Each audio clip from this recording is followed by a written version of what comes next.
மாணவர்கள் அனைவருக்கும் வணக்கத்தை தெரிவித்துக் கொள்கிறேன். இப்போ நம்ம பார்த்து கொண்டிருக்கக்கூடிய கணக்கு முழுமை பெறா பதிவேடுகளிலிருந்து கணக்குகள்.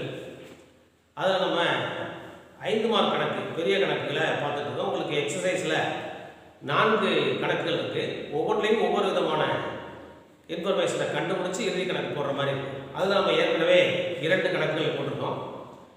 இதில் புதுசாக என்ன இருக்குன்னா, நான் ஏற்கனவே முதல் கணக்கு நடத்தும் போதே சொல்லியிருக்கிறேன். முதலாவது கணக்கு நடத்தும் போதே கடன் விற்பனையை கடன் கொள்முதலை கண்டுபிடிப்பதற்கான சில கணக்குகள், விடுபட்ட தகவல், சில ரொக்க ஏட்டிலிருந்து எடுக்கக்கூடிய விஷயங்கள் இருக்கும். அதாவது ரொக்க விற்பனை, ரொக்க கொள்முதல், ரொக்கம் சார்ந்த விஷயங்கள், செலவுகள் செய்தது, கூலி கொடுத்தது, வாடகை கொடுத்தது, கழிவு பெற்றது, எடுப்புகள் எடுத்தது, இதெல்லாம் பார்த்தீங்கன்னா ரொக்கம் சார்ந்த நடவடிக்கைகள் இருந்துச்சுன்னா அது ரொக்க ஏட்டில் இருக்கும். அப்போ அது மாதிரியான ஒரு கணக்கு உங்களுக்கு பயிற்சி வினாவில் இருக்கிறது. ரொக்க ஏடு கொடுத்து அதுலேருந்து சில தகவல்கள் நீங்கள் எப்படி எடுக்கிறீங்க அப்படின்னு பார்க்குறதுக்காண்டி ஒரு மாதிரி கணக்கு. அதில் 18வது கணக்கு பயிற்சியில் மேலே தன்னுடைய ஏடுகளை இரட்டை பதிவு முறையில் பராமரிப்பதில்லை அப்படின்னா முழுமை பராமரிப்பு. இன்னொரு வருடத்திலிருந்து 2019 மார்ச் 31ஆம் நாளோடு முடிவடையும் ஆண்டுக்குரிய வியாபார லாபரட்ட கணக்கு மற்றும் இருப்புநிலை குறிப்பு தயாரி. அது இறுதி கணக்கு. இந்த ரொக்க ஏட்டில் என்ன இருக்குன்னு பாருங்க. ரொக்க ஏட்டினாலே ரொக்க ஏட்டில் கடன் சார்ந்த நடவடிக்கை எதுவும் வராது. ரொக்க நடவடிக்கை மட்டும் வரக்கூடியதான் ரொக்க ஏட்டு. அதில் இருப்பு கீகோ என்றது. இருப்பு கீகோ மீன்ஸ் ஆரம்ப இருப்பு. ரொக்க ஏட்டில் வரக்கூடிய ஆரம்ப இருப்பு வந்து தொடக்க ரொக்கமாக எடுத்துக்கணும். அதே மாதிரி இறுதி இருப்புங்கிறது இருப்பு கீழே இறுதியில் உள்ள ரொக்கம். இந்த இறுதியில் உள்ள ரொக்கம் தான் இருப்புகளை குறிப்பு போடையில இந்த ரொக்கத்தை மறந்துடக்கூடாது. ரொக்கங்கிற தலைப்புல இறுதி இருப்பை நாம் எடுத்துக்கணும். இதை மறந்துடக்கூடாது. இந்த இடத்துல ஒன்று. அடுத்ததுல என்ன வரும் பாருங்க, விற்பனை. ரொக்க ஏற்றில் வரக்கூடிய விற்பனை, ரொக்க விற்பனை. ஏற்கனவே நம்ம கணக்கில் போட்டிருக்கோம். வியாபார கணக்கு வரவு பக்கத்துல ரொக்க விற்பனை, கடன் விற்பனை. கடன் விற்பனைங்கிறது நாம கடனாளிகள் கணக்கில் எடுக்கிறது. அந்த 2 விற்பனையும் கூட்டி போறோம். அதே மாதிரி கொள்முதல், ரொக்க கொள்முதல். கொள்முதல் ரொக்க ஏற்றக்கூடிய கொள்முதல், ரொக்க கொள்முதல், பணம் கொடுத்து வாங்கிடும். அப்போ வியாபார கணக்கு பற்று பக்கத்தில் ரொக்க கொள்முதலோட கடன் கொள்முதலை கூட்டி போடணும்னு அர்த்தம். இதையும் மறந்துடுறாங்க. அப்போ அந்த ரொக்கம் சார்ந்த நடவடிக்கை வரும்போது இந்த ரொக்க ஏட்ட கவனிக்கணும். கடனாளிகள், இது என்ன ரொக்க ஏற்ற வரக்கூடிய கடனாளி? கடனாளிகளிடம் வந்து பெற்ற ரொக்கம், ரொக்க கணக்கு பெற்று பற்பல கடனாளிகள் கணக்குங்கிறது பதிவு. அப்போ ரொக்க கணக்கு பற்ற பக்கத்தில் கடனாளி வந்துச்சுன்னா கடனாளிகளிடம் வந்து பெற்ற ரொக்கம் அப்படின்னா எங்கே வரும்? மொத்த கடனாளிகள் கணக்கில் வரவு பக்கத்தில் வரக்கூடிய கவனமாக இருக்கும். அதே மாதிரி கடைத்தோர் வரவு இருக்குன்னா கடைத்தோருக்கு அழைத்த ரொக்கம். கடைத்தோருக்கு பணம் கொடுத்தோம்னா என்ன அர்த்தம்? கடைத்தோர் கணக்கு போட்டு ரொக்க கணக்கு. அப்போ ரொக்க கணக்கு வரவு பக்கத்தில் கடைத்தோர் வந்து கூலி செலவு, கூலி கொடுக்குறோம், கூலி கணக்கு பற்று ரொக்க கணக்கு. பல்வகை செலவுகள், எந்த செலவு இருந்தாலும் சரி செலவுகள் கூட நம்ம பற்று தான் வைக்கிறோம். ரொக்கம் கொடுக்குறோம், வரவு ரொக்க கணக்கு வரவு பக்கத்தில் செலவுகள் வந்து இந்த கூலி பல்வகை செலவுகள் எங்கே வரும் அப்படின்னாக்க வியாபார கணக்கில் கூலியும் பல்வகை செலவுகள் லாபரட்ட கணக்கு வரும்போதும் எடுக்கணும். அப்போ இதுல என்ன தெரியுதுன்னா, இறுதி கணக்கு போடும்போது ரொக்கம் சார்ந்த விஷயங்கள் எதுவாக இருந்தாலும் ரொக்க ஏட்டில் போய் நம்ம எடுக்கணும் அப்படிங்கிறத பார்க்கணும். இது போக பிற தகவல்கள், அடிஷனல் இன்ஃபர்மேஷன் என்ன கொடுத்துருக்கோம்னா, சரக்கு இருக்கு. ஏற்கனவே உங்களுக்கு கணக்கேட்டில் தொடக்கம் இறுதினு பார்த்துருப்பீங்க. அதே மாதிரி இப்போ ஆரம்பத்தில் வரக்கூடியது தொடக்கம். இந்த இடத்துல தொடக்கம் மீன்ஸ் என்ன அர்த்தம்னா, எந்த டேட்ல முடியுது அப்படின்னா மார்ச் 31, 2019, 31/3/2019 இந்த இறுதி. அப்போ 1/4/2018 இது துவக்கம்.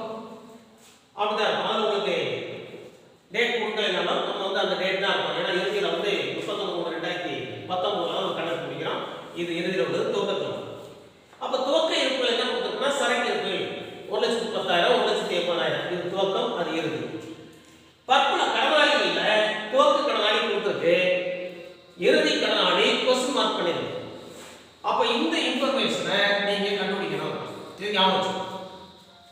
இப்போ நீங்கள் கண்டுபிடிக்கக்கூடியது என்னங்கிறது இப்போ தெரியும். பற்பல கடனை துவக்கம் 1,60,000, இறுதியில் உள்ளது 90,000. அரைகளும் பொறுத்துகைகளும் இது நிலைச்சொத்து 80,000 துவக்கம் இறுதி. அடுத்த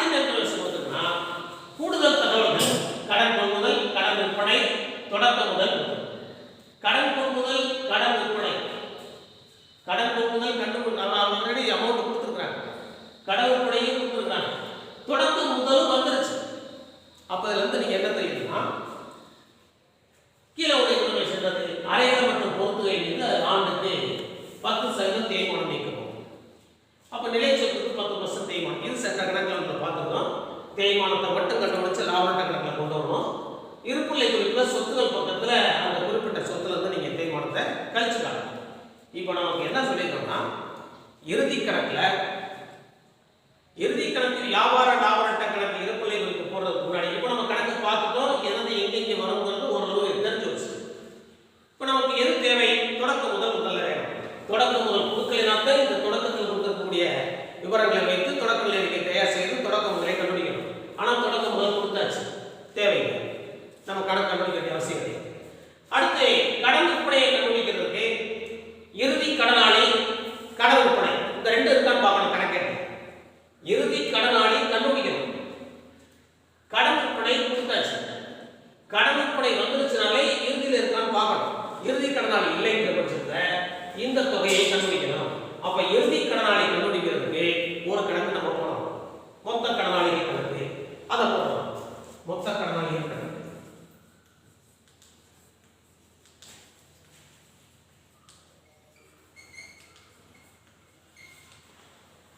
ரெண்டு முதல்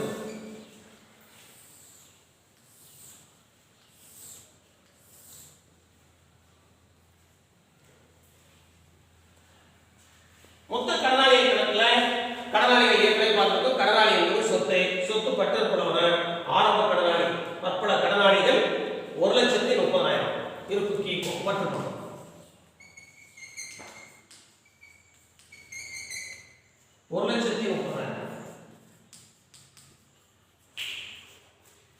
இப்ப இறுதி கடனாளிகள் நம்ம கண்டுபிடிக்கணும் பேலன்ஸ். அப்ப நாம ஆரம்பத்தில் என்ன பார்த்துட்டோம்னா ஆரம்ப இருப்போட தான் அந்த ஆண்டினுடைய கடன் விற்பனையை சேர்க்கணும். சென்ற ஆண்டினுடைய ஆரம்பத்து இறுதியில் எவ்வளவு இருக்கோ அது ஆரம்பத்துக்கு வந்துருச்சு, அதோட கடன் விற்பனையை சேர்க்கணும். கடன் விற்பனை கணக்கு கொடுத்துருக்கு. பெரும்பகுதி சில கணக்குல கடன் விற்பனை கண்டுபிடிக்கிற மாதிரி வரும். இப்ப கடன் விற்பனை கணக்கு என்ன கொடுத்தாச்சு 2,90,000 வரவு பக்கத்தில் கடனாளிகளிடமிருந்து பெற்ற ரொக்கம் அவங்க தந்து எவ்வளவு தொகை நமக்கு வந்தது பெற்ற ரொக்கம் வந்துட்டாலே ரொக்கையிட்ட பார்க்கணும். ரொக்கையில பற்று பக்கத்தில் கடனாளிகளிடமிருந்து பெற்ற ரொக்கம் என்ன பதிவு ரொக்க கணக்கு போட்டு கடனாளிகள் 3,40,000 பெற்ற ரொக்கம்.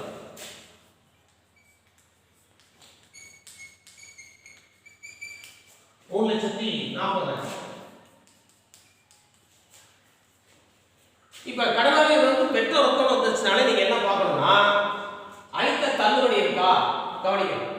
நம்ம பார்த்த வரைக்கும் தள்ளுபடி கிடையாது. இங்கே விற்பனை அப்படின்னா விற்பனை திருப்பம் இங்கே வரும். விற்பனை திருப்பத்தையும் கணக்கேற்ற கொடுக்கல. அப்ப என்ன வந்துடும்? வாராக்கடன் இருக்கான்னு பார்க்கலாம். வாராக்கடனும் கிடையாது. அப்ப இறுதி கடனாளிகள் இருப்பு கீழே கண்டுபிடிச்சார். இதை கூட்டுங்க.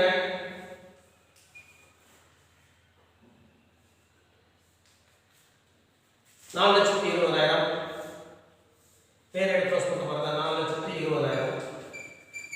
4,20,000 வந்து 3,40,000 கழிங்க 60,80,000. இதை கண்டுபிடிச்சதுனால எதை கண்டுபிடிச்சா நமக்கு தெரியணும். எக்ஸாம் பாயிண்ட் ஆஃப் வியூல பார்க்கல இதை கண்டுபிடிச்சோமான்னு தெரியாது. அதனால எதை பேலன்ஸ் கண்டுபிடிச்சீங்களோ அதை இருப்பு கட்டும் தொகையில எழுதி.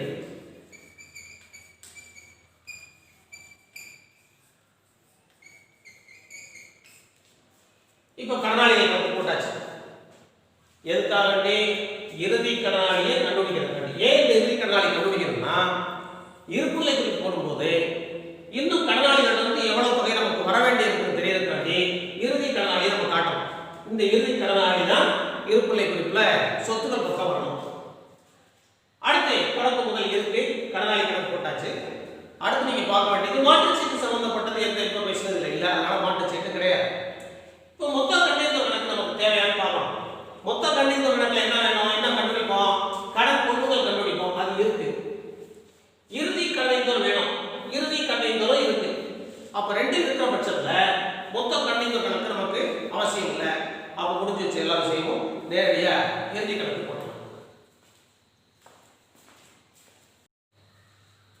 இப்போ அடுத்து இறுதி கணக்கு போட போகிறோம்.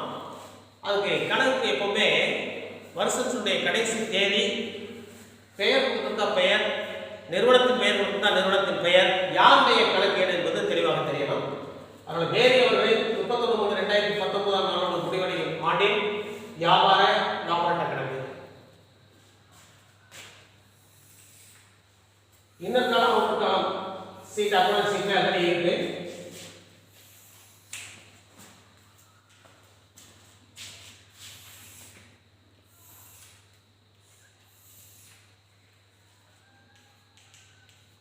வியாபார கணக்குல முதல்ல தொடக்க சரக்கு இருக்கு. தொடக்கத்தில் உள்ளது 1,10,000. இந்த காலம் மாற்றப்பட்டிருக்கிறது. இது கூட்டல் கணக்கில் பயன்படுத்தக்கூடியதான். இப்போ கொள்முதல் வரும்போது ரெண்டு விதமான கொள்முதல் கொடுத்துருக்கு. ஒன்று ரொட்டேட் ஆகக்கூடிய கொள்முதல், ரொக்க கொள்முதல். இங்கே கூடுதல் தகவல்ல கடன் கொள்முதல் இருக்கு. ரெண்டையும் கூட்டணும்.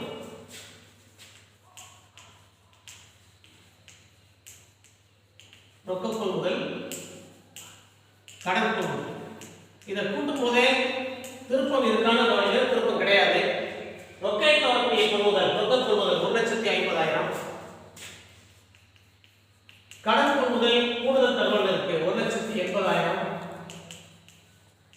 கூட்டி போடுங்க. திருப்பம் தான் இங்க கூட்டி இங்க கழிக்கணும். திருப்பம் கிடையாது. 3,30,000.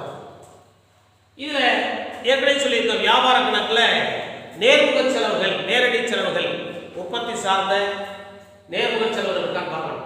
அது எங்க பார்க்கணும்னா, செலவுனாலே ரொக்கம் கொடுத்துருப்போம்.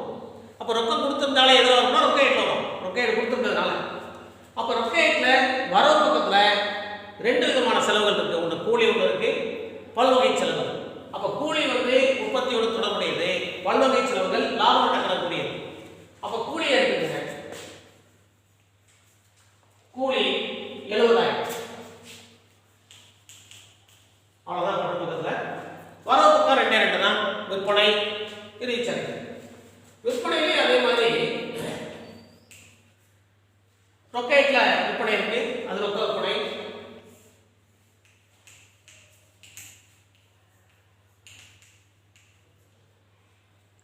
கூடுதல் தகவல்ல கடன் விற்பனை கொடுக்குறது, கடன் விற்பனை கொடுக்குறது.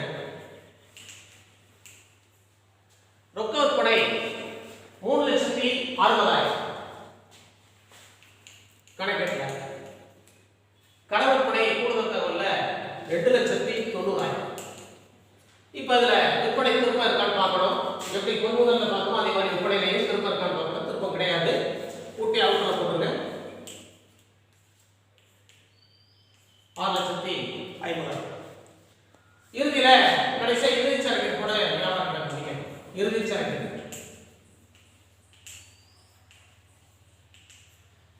இறுதி சரக்கு இங்க இரண்டாவது, முதல் தொடக்க சரக்கு போட்டோம். இறுதியில் உள்ளது இறுதி சரக்கு 1,80,000.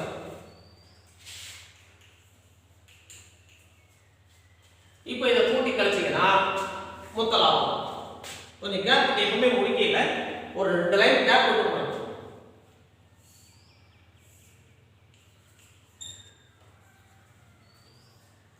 $8,30,000. 2 பக்கம் போடுங்க. ஏன்னா வரவு பக்கம் கூடுதலா இருக்கு. 8,30,000. இதுல பற்று தொகையை கூட்டி கழிங்க. 0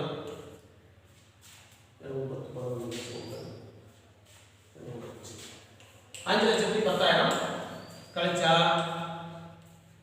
3,20,000. 3,20,000 ரூபாய் வியாபார கணக்கில் வரக்கூடிய பேலன்ஸ். வரவு பக்கத்தை விட பக்கத்துக்கு கம்மியா இருந்துச்சுன்னா மொத்த லாபம்.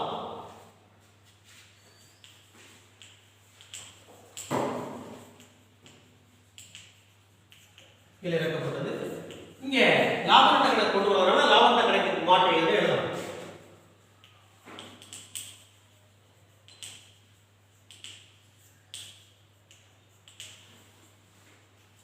அப்ப இந்த மொத்த லாபத்தை லாபநட்ட கணக்கு கொண்டு வந்து அதுக்கப்புறம் வரக்கூடிய இதர வருமானங்கள், இதர செலவுகளை கழித்தால் நிகர லாபம். அப்ப மொத்த லாபத்தை இங்க ஆப்போசிட்ல கொண்டு வரதுனால மொத்த லாபம் ஈகோ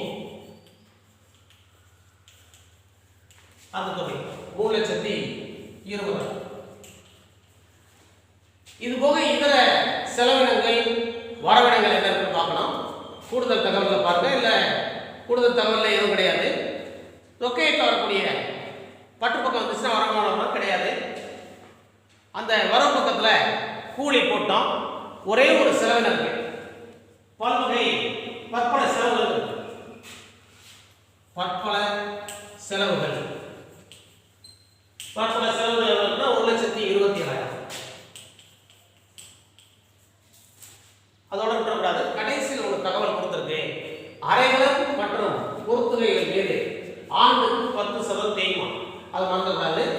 தேய்மானத்தை மட்டும் லாபத்தை கணக்கில் போடணும். ஏற்கனவே கணக்கில் ஒரு கணக்கில் தான் போட்டுருக்கோம். தேய்மானம் எங்கே வரும்னா இருப்புள்ள சொத்துக்கள் கொடுக்கணும். அப்போ அரைகலம் பொறுத்துகைகள் மீது தேய்மானம்.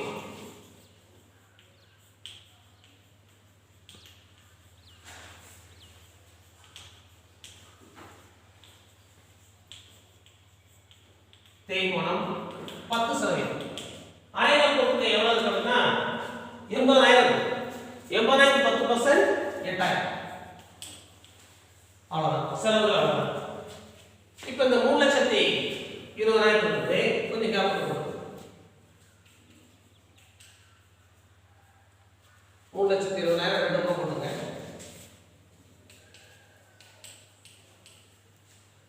அது வந்து 1,27,000 + 8 1,35,000 கழிச்சிங்கன்னா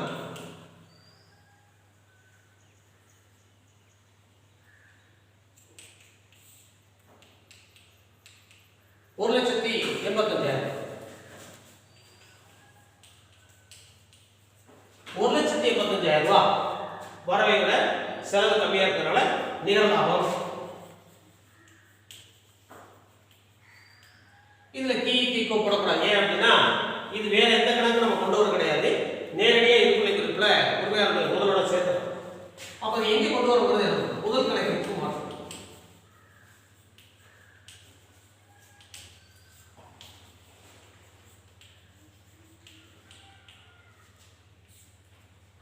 இதுக்கப்புறம் இருப்புநிலை குறிப்பு தயாரிச்சு இப்போ வியாபார லாப கணக்கு போட்டாச்சு. முதல் கண்டுபிடிச்சாச்சு. அடுத்து நம்ம பார்க்கக்கூடியது இருப்புநிலை குறிப்பு. மேரி அவர்களின் 39/2019 ஆண்டோட முடிவுடைய ஆண்டில் இருப்புநிலை குறிப்பு தலைப்படுங்க. பொறுப்புகள் சொத்துக்கள் பட்டோரை போட்டுருக்காங்க. இப்போ நீங்கள் சொத்துக்கள் பக்கம் முதல்ல நடப்பு சொத்துல இருந்து ஆரம்பிங்க. ரொக்கையத்திலிருந்து ரொக்கையத்துடைய ஆரம்பத்தை சொன்னோம். இறுதியில் இருக்கக்கூடியது இறுதி ரொக்கம். இறுதி ரொக்கம் எழுத வேண்டியதில்லை. ரொக்கம் எழுதினாலே போதுமானது. இருப்புநிலை குறிப்பில் ரொக்கம் எழுதினாலே அது இறுதி ரொக்கம் தான் இருக்கும். 2,23,000. அடுத்து சொத்துக்கள் என்னென்ன வந்து பாருங்க. சொத்துக்கள் வந்து கீழே பாருங்க. கூடுதல் தகவல் இல்லை. சரக்கு இருப்பு, இறுதி சரக்கு இருப்பு இறுதியில் வரக்கூடியது 1,80,000.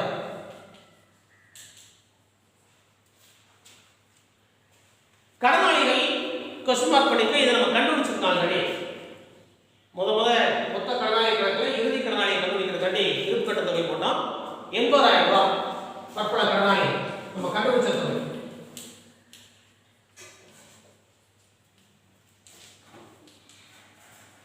அடுத்து என்ன சொத்து இருக்கு அப்படின்னா அரைகலம் பொறுத்துகைகள். அதுல ஒரு தேய்மானம் இருக்கு. அரைகலம் பொறுத்துகை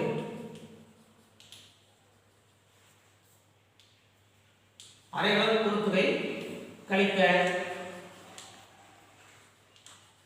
தேய்மானம் 10%. அரைகலம் பொறுத்துகை 80,000. இந்த தளத்தில் போட்டு 10% தேய்மானம் 8,000 கழிச்சிங்கன்னா 72,000. வேற எந்த சொத்துக்களும் கிடையாது. கழிச்சு போட்டாச்சு. இந்த தேய்மானம் ஏற்கனவே லாபத்தை கணக்கிலையும் காட்டிடுச்சு. அடுத்து பொறுப்புகள் பக்கத்தில் என்ன இருக்குன்னு பாருங்க. கடனீந்தோர் மட்டும்தான் இருக்கு. அடுத்து முதல் பற்பல கடனீந்தோர் இறுதியில் உள்ளது. இறுதியில் உள்ள கடனீந்தோர் 90,000. அடுத்து முதல்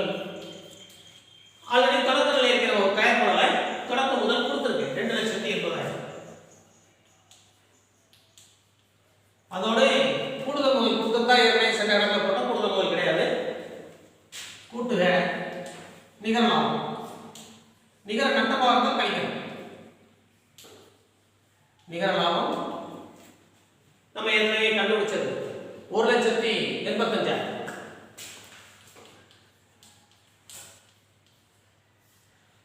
கூட்டி போடுறதுக்கு முன்னாடி எடுப்பு இருக்கான்னு பார்க்கணும். எடுப்பு இந்த கணக்கில் கொடுக்கல, நம்ம கையில் எங்கேயும் எடுப்பு இல்லை. எடுப்பு வந்தால் கூட்டி போட்டு இங்கே கழிக்கணும், இல்லாதனால அப்படியே கூட்டி 4,65,000. இப்போ ரெண்டையும் கூட்டி பாருங்க, டேலி ஆகணும். நீங்கள் கணக்கு போடையில் சப்போஸ் டேலி ஆகலாம் அப்படின்னா பெரும்பகுதி உங்களுக்கு எங்கே மிஸ்டேக் வரும்னா முதல்ல தான் வரும். முதல்ல ஏன் வருதுன்னா நிகர லாபத்தில் வரலாம். நிகர லாபத்தில் ஏன் வருதுன்னா லாப நட்ட கணக்கை நீங்கள் செக் பண்ணணும். அதுக்கப்புறம் ஒரு ஒன்றா ஃபர்தராக அப்படி செக் பண்ணால் ஈஸியாக கண்டுபிடிக்கலாம். ரெண்டையும் நோட் பண்ணுங்க. பொறுப்புக்கு சொத்துக்கள் சமமாக அமையும்.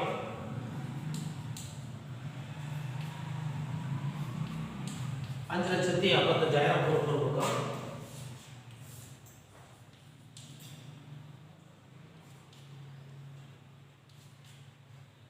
$5,55,000. இப்போ நம்ம இறுதி கணக்கில் முழுமை பெறா பதிவேட்டு மூலமாக இறுதி கணக்கை தயார் செய்யக்கூடியது நம்ம 3 வகையான கணக்குகள் போட்டிருக்கோம் மாடலில். புக்கில் 4 இருக்கு, அதில் ஒன்று நீங்கள் போட்டலாம். இதில் ஆரம்பத்தில் நம்ம என்ன பார்த்தோம்னா விடுபட்ட தொகையை காணுதல், லாப நட்ட அறிக்கையை தயார் செய்தல், அதாவது 2 முதல்களுக்கு இடையேயான வேறுபாடு லாபம் அல்லது நட்டம்னு கண்டுபிடிச்சோம். அந்த வகையில் விடுபட்ட தொகை அப்படின்னா எது விடுபட்ட தொகை? இறுதி முதல் அல்லது எடுப்பு அல்லது தொடக்க முதல் அல்லது லாபம் அல்லது நட்டம், எதையோ ஒன்று கண்டுபிடிக்கிற மாதிரி இருக்கும். மற்ற ஐட்டங்கள்லாம் கணக்கில் வந்துருக்கும். அதில் சரியாக வரிசையாக கொடுத்தோம்னா அந்த ஃபார்மேட் படி லாப நட்டம் கண்டுபிடிக்கிறது எளிமையாக போட்டதாங்க. இதில் இறுதி முதலோ எடுப்போ தொடக்க முதலோ வந்தால் அதில் சற்று சில தவறுகள் வருது. அந்த அடிப்படையில் விடுபட்ட தொகையில் ஒரு மாடல் அதை எப்படி எளிமையாக கண்டுபிடிக்கிறதையும் இந்த வகுப்பில் சொல்லியாரு. இப்போ 4வது பயிற்சியில் பின்னரும் தகவல்கள் வந்து 2018 டிசம்பர் 31ஆம் நாளையே முதல் கண்டறியவும் அப்படின்னு.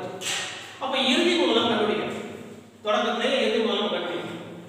இப்போ கீழே இருக்கக்கூடிய மற்ற விஷயங்கள் கூட இருக்குன்னா 2018 ஜனவரி 1 முதல் தொடக்க முதல் இருக்கு. உரிமையாளர்களுடைய சொந்த பயனுக்காக சரக்கு எடுத்தது எடுப்புகள் இருக்கு. அவ்வாண்டில் கொண்டு வந்த கூடுதல் முதல் 15,000 கழிக்க வேண்டிய ஐட்டம் இருக்கு. லாபம் கொடுத்தாச்சு, நம்ம கண்டுபிடிக்க வேண்டியது லாபம் ஆல்ரெடி இருக்கு. இப்போ இதை வச்சு நம்ம அப்படியே அப்ளை பண்ணுங்க. இறுதி முதல் தான் நம்ம கண்டுபிடிக்கணும். இதுதான் விடுபட்ட தொகைன்னு வச்சுக்கணும். ரைட், இதை கண்டுபிடிக்கணும். அதோடு எடுப்பை கூட்டணும். எடுப்பு இப்போ லாபம் 60,000 தொடக்க முதல் 1,00,000 இருக்கு. சரி கட்டப்பட்ட இறுதி முதல் எவ்வளவு தெரியணும்? அதுல இருந்து 1,00,000 கழிச்சா 60,000. அப்போ 1,60,000 போட்டோம். 1,00,000 கழிச்சா 60,000. இப்ப கூடுதல் முதல் எவ்வளவு பாருங்க, 15,000. 15,000 இந்த தொகையிலிருந்து இதை கழிச்சா 1,60,000. அப்ப எவ்வளவு வரணும்? கூட்டி போடுங்க. 1,70,000. 1,70,000 பாஞ்சு வச்சா 1,60,000. இப்போ ஈஸியாக கண்டுபிடிச்சிடலாம். எடுப்பு இந்த இறுதி முதலோட எடுப்பை கூட்டினால் 1,75,000. அப்போ இங்கே என்ன தொகை வரணும்? 1,75 30 கழிங்க 1,45,000. இப்போ செக் பண்ணி பார்த்துங்க. 5 7 1,75,000 கழிச்சா 1,60,000 கழிச்சா 60,000. இதை அப்போ எதை கண்டுபிடிச்சோ அந்த இடத்துல விடுபட்ட தொகையில பிராக்கெட் பண்ணி இதை எளிமையா ஈஸியா கண்டுபிடிக்கிறதுக்கு எந்த விடுபட்ட தொகையாலும் நம்ம கண்டுபிடிக்கலாம். 1 2 3 4 4 ஐட்டம் எதை வேணாலும் கண்டுபிடிக்கலாம். அதுக்கு நீங்க என்ன செய்யணும்னா ஒரு சின்ன ஒரு ஃபார்முலா போட்டுங்க.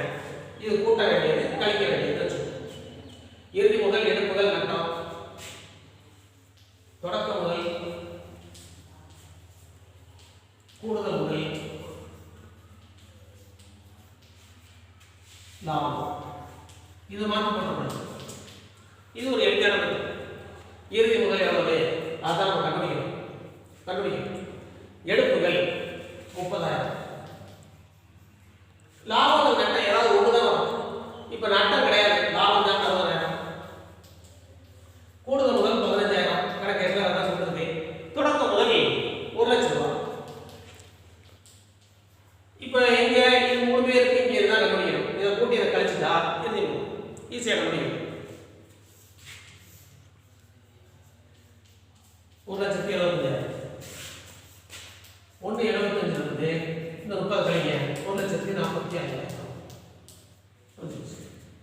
இந்த 50 லட்சம் நமக்கு தேவையில்லை அப்படியே அவங்க பிட்ட பண்ணிக்கங்க. அதை வந்து கூட்டி ஒரு படி செக் பண்ணி பாருங்க கரெக்டாக இருக்கும். அது மாதிரி எடுப்பு எந்த ஃபிகர்னாலும் கண்டுபிடிக்கலாம். எடுப்புகள் அல்லது லாபம் அல்லது தொடக்க முதல் எதை ஒன்று கண்டுபிடிக்கிறதாலும் அந்த மெத்தடில் ஈஸியாக போடலாம். போட்டுட்டு நீங்கள் அந்த ஃபார்மேட்டை கொண்டாந்து கணக்கு முடிச்சுங்க. ஏன்னா அந்த மாணவர்கள் சில நேரத்தில் இதில் தவறுகள் வர்றதுக்கு வாய்ப்பு இருக்குது. அதனால அந்த எளிமையான மெத்தடை கண்டுபிடிச்சிடலாம். ஆட்டோமேட்டிக்காக தெரியல நம்ம போட்டுட்டு செக் பண்ணி பார்க்கணும். பார்த்தீங்கன்னா கணக்கு. அது மாதிரி இறுதி கணக்கு போடையில் சரி கட்டு வரும்போது 2 இடத்துல வரதான் செக் பண்ணிங்க. ஏன்னா சப்போஸ் கணக்கு டேலியாக இருக்குன்னா இறுதி கணக்கில் வரக்கூடிய அட்ஜஸ்ட்மெண்ட் 2 இடத்துல இருக்கான்னு செக் பண்ணணும். அதில் வரக்கூடிய தவறுகள் தான். மற்றபடி மேஜரான தவறுகள் வராது. கணக்கை நல்லா ஒர்க் அவுட் பண்ணுங்க. எடுத்துக்காட்டில் உள்ள கணக்கை நீங்களா செஞ்சு பார்த்துட்டு அது சரியா அப்படிங்கிறத நீங்கள் புத்தகத்தை வச்சு